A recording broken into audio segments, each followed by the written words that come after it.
So this is the Nokia 5.3.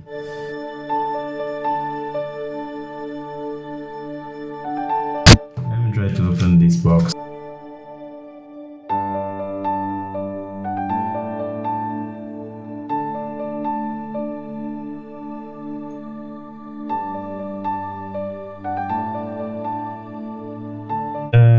Let's say very good phone actually. It barely came out. I mean, I think it came out about a month or two, and it does run Android 1, so you have 2 years guaranteed of Android upgrades, and yeah, it's a 6.55 inches HD display, Qualcomm Snapdragon 665 mobile platform. Well, it's not the 800 series. Obviously, it's not the flagship. It's a 150-pound phone. So yeah, I can show you all of this on the screen later anyway. Let's try to see what's inside.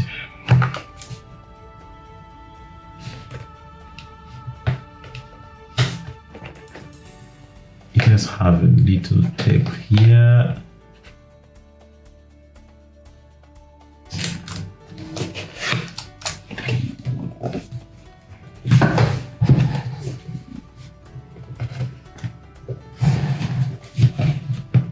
Okay, and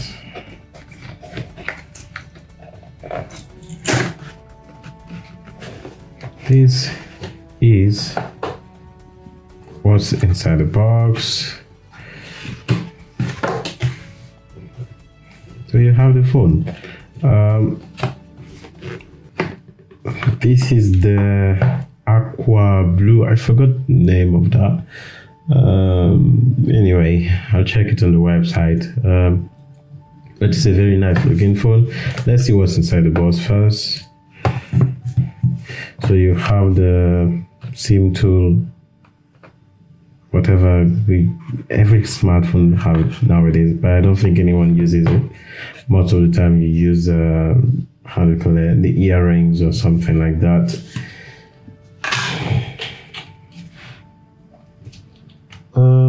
So get started, and oh yeah, here you have the charger. This is the UK version. I really like when the chargers are really compact like this, because it allows you to put this back inside. Because I'm using the OnePlus 7 Pro right now, which is very difficult with the charger. It's so big and it's not really compact. You can put it anywhere. It's very small. You put it back.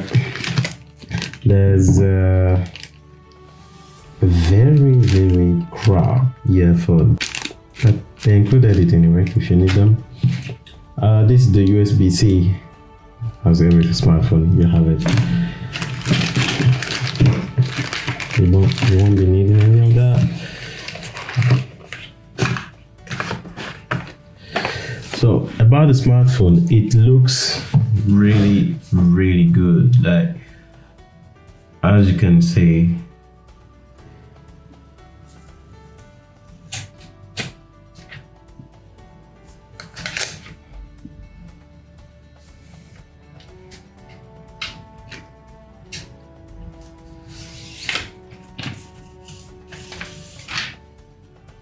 this is the smartphone, and it has a very nice screen, and you have the side button which lightens up. If I remember, here you have the fingerprint sensor and 4 cameras here. You have the wide angle camera, ultra wide angle, telephoto, and macro camera. And I can still tell you that, seriously, man, this is just amazing.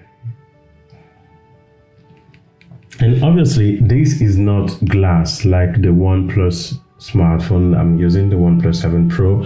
This is a kind of matte plastic finish, and yeah, everyone is doing glasses nowadays, but seriously, it's always to put it back in some plastic case so you don't really enjoy the back glass of your smartphone anyway.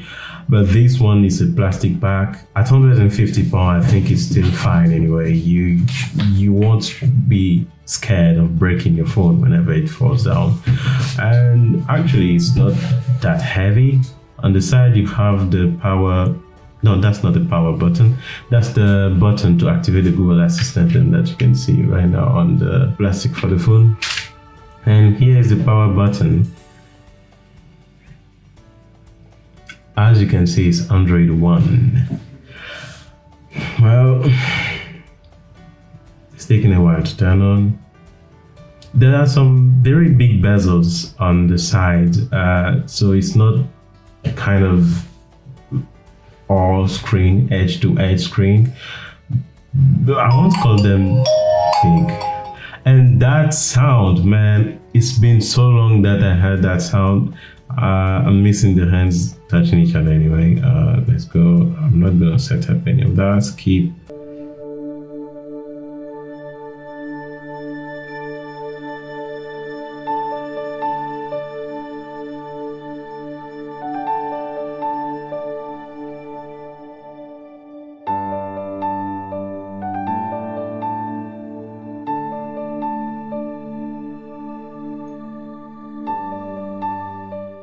So this is the screen of the phone. It's a 6.55 inches screen, as you can see, and it kind of looks good. It's basically coming with Android 10, and it has a good vibration. It's not haptic feedback, and that's it. So this is the camera UI. You have night mode and video and photo and portrait, where it's using the telephoto anyway. Yeah, you have a bit of everything here actually. I don't know what these squares are for. Okay, it's for choosing the aspect ratio, panorama, time lapse, slow motion. You also have the Google Lens, which is here. So I'm gonna test those right now. There's my small cactus. Oh, it's actually detecting that it's a plant.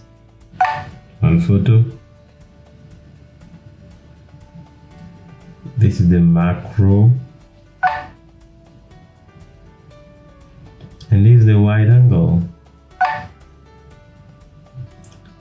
All of them were actually good, but I prefer the main one, the main camera. If you want to know more about the cameras and everything, I recommend you just go and check the actual review by the experts. Thank you guys, that's all I wanted to show you.